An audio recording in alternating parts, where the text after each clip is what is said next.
আজি আমি কেন্দ্ৰীয় সংযুক্ত বড়ো গণমঞ্চৰ এটি কেন্দ্ৰীয় দল ডিব্ৰুগড় জিলাৰ অন্তৰ্গত ৰাজগড় এই অঞ্চলৰ চুৰাটুনি গাঁৱত আমি উপস্থিত হৈ পেলাই আমি আমাৰ সংযুক্ত বড়ো গণমঞ্চৰ ডিব্ৰুগড় জিলা সমিতিৰ অন্তৰ্গত থকা বিভিন্ন আঞ্চলিক সমিতিসমূহৰ কৰ্মীবৃন্দৰ লগত আমি আলোচনা কৰিছোঁ। আলোচনাৰ লগতে ডিব্ৰুগড় জিলাৰ কি অভাৱ অভিযোগ আৰু ডিব্ৰুগড় জিলাৰ ৰাইজৰ বাবে আমি সংযুক্ত বড়ো গণমঞ্চই ভৱিষ্যতৰ দিনত কি কাৰ্যপন্থা লৈ পেলাই আমি কাম কৰিব লাগিব তাৰ ওপৰত আমি আলোচনা কৰিছোঁ। আমাৰ অনাগত দিনৰ বাবে আমি স্থিৰ এটা সিদ্ধান্ত আমি কেনেকৈ ল'ম, কেনেকৈ আমি সাংগঠনিক দিশত আমি ডিব্ৰুগড় জিলাবাসীক লৈ পেলাই আগবাঢ়িম তাৰ সম্পৰ্কে আমি আলোচনা কৰিছোঁ।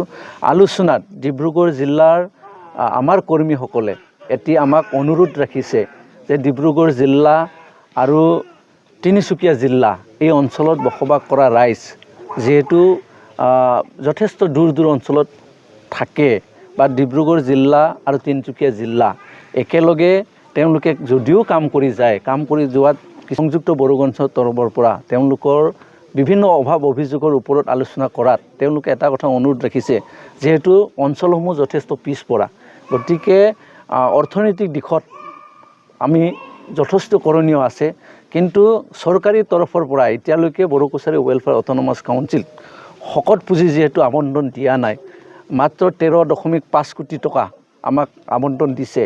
সেই আবণ্টনৰ যি প্ৰক্ৰিয়া বা আবণ্টনৰ যি হিচাপত চালে আমাৰ যিমান জনসংখ্যা আছে সেই হিচাপত আমি যথেষ্ট কম, গতিকে চৰকাৰী পক্ষক এই পুঁজি বঢ়াই দিবৰ বাবে আমাৰ ডিব্ৰুগড় জিলাৰ আমাৰ কৰ্মীসকলে দাবী জনাইছে। আমি এই বিষয়ত আমি চৰকাৰৰ লগত ইতিমধ্যে আলোচনা কৰিছোঁ। আমিও বাৰম্বাৰ চৰকাৰক অনুৰোধ জনাই আহিছোঁ যে আমাৰ পুঁজিটো বঢ়াই দিব লাগে। তাত ডিব্ৰুগড় জিলাৰ আমাৰ কৰ্মীসকল একমত। এতিয়া আমি আশা ৰাখিছোঁ ভৱিষ্যতৰ দিনত আমি ডিব্ৰুগড় জিলাৰ আমাৰ ডিব্ৰুগড়ত বসবাস কৰা বড়ো সমাজৰ বাবে আমি ভাল এটা কাৰ্যপন্থাৰে আগবঢ়াই যাব পাৰিম। বিশেষকৈ আমাৰ জিলা সমিতিয়ে অনাগত দিনত কৃষিৰ ক্ষেত্ৰত আৰু শিক্ষাৰ ক্ষেত্ৰত আৰু বতৰ পৰিৱৰ্তনৰ ক্ষেত্ৰত তেওঁলোকে কাম কৰি যাব, সেইখিনি আমি আজি আলোচনা কৰিছোঁ। আজি আমাৰ ডিব্ৰুগড় জিলাত কেন্দ্ৰীয় সমিতি সংযুক্ত বড়ো গণমঞ্চৰ কেন্দ্ৰীয় সমিতি বিষয়ববীয়াসকল আহিলে। ইয়াতে উপস্থিত আছিলে আমাৰ সভাপতি ডাঙৰীয়া মনোৰঞ্জন দাদা, আমাৰ সাধাৰণ সম্পাদক পীতাম্বৰ ব্ৰহ্মদেৱ আৰু তেওঁলোকৰ লগতে অধ্যক্ষ শ্ৰীযুত আমাৰ বাদল মুছাহাৰীদেৱ আৰু সম্পাদক মহোদয় আহিছে।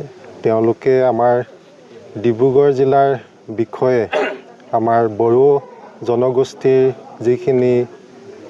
যিসকল লোক আছে কিমান যে আমি পিছ পৰি আছোঁ আৰু আমি অনাগত ভৱিষ্যতত কি কৰিব লাগিব তেওঁলোকে তাৰ বিষয়ে আমাক কিছু বক্তব্য আগবঢ়ালে আৰু তেওঁলোকৰ বক্তব্যৰ অন্তত আমি এটাই কথাই বুজি পালোঁ যে আমি ডিব্ৰুগড় জিলাই লোকসকলে যিবিলাক আমি বিচাৰিছোঁ, দাবী কৰিছোঁ, তেওঁলোকে আমাক সহায় সহযোগ কৰি যাম বুলি তেওঁলোকে কথা দিছে।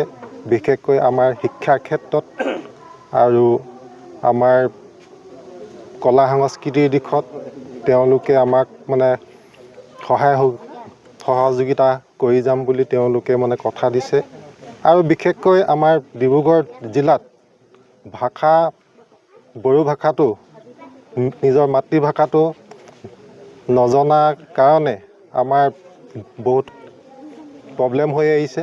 গতিকে শিক্ষাখণ্ডৰ দিশটোত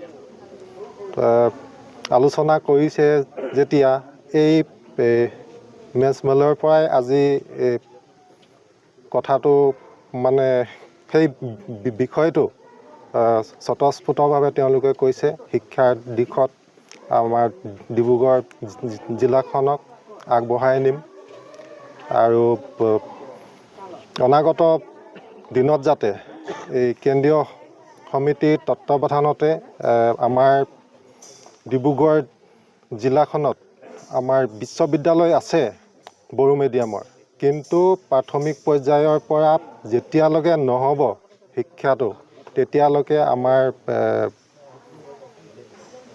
ডিব্ৰুগড় জিলাৰ বড়ো মূলীয় লোকসকল নিজৰ মাতৃভাষাৰ পৰা বঞ্চিত থাকিব। গতিকে অনাগত দিনত খুব সোনকালে যাতে এই ব্যৱস্থা লৈ আমাৰ ডিব্ৰুগড় জিলাৰ প্ৰতিখন গাঁৱতে আমাৰ বড়ো শিক্ষাৰ মাধ্যমটো প্ৰাথমিক পৰ্যায়ৰ পৰা হাইস্কুললৈ যাতে লৈ যাব পাৰে কাউন্সিলৰ যোগেদি, পৰিষদৰ যোগেদি। তাকে মই ডিব্ৰুগড় জিলাৰ সংযুক্ত বড়ো গণমঞ্চৰ সভাপতি হিচাপে কামনা কৰিলোঁ।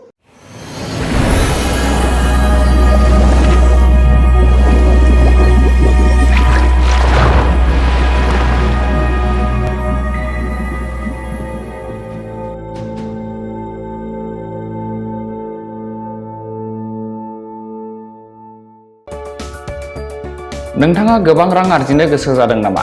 जुदि गोसो जादों अब्ला नोंथांनि थाखाय मोजां खौरां। New India technologies master franchise all Assam ATM service Hitachi ATM and Tata Indicash ATM फसंनानै नोंथाङाबो गोबां रां बुथुमनो हागोन। लाइमोनफोरनिफ्राय जागायनानै बैसो जानाय गासिबो बैसोनि सुबुंफोरानो बे फालांगिजों गोरलैनो रां आर्जिनो हागोन।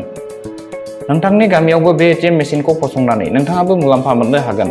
बांसिनै मिन्थिनो थाखाय 7002005072 एबा 9401230135 जानबुं अनजिमायाव दिनैनो सुलाद ला।